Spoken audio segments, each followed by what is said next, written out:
If you want to show or hide the sidebar on Opera browser, this video will walk you through the easiest way to do it in just a few seconds. Whether you want a cleaner browsing space or you want quick access to your tools and apps, Opera makes it simple to turn the sidebar on or off whenever you need it.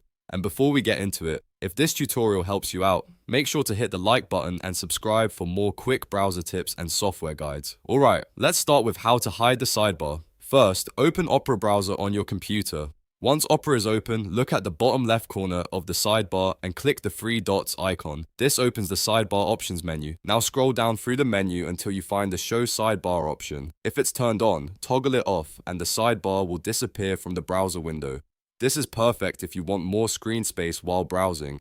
Now if you want to show the sidebar again, the process is just as easy. Click the Opera logo in the top left corner of the browser, then go to Settings. Once the settings page opens, use the search box on the right side and type sidebar. After that, look for the sidebar setting and turn it on. As soon as you enable it, the sidebar will come back on Opera browser. That's all there is to it. You now know how to hide the sidebar for a cleaner look and how to turn it back on whenever you need it.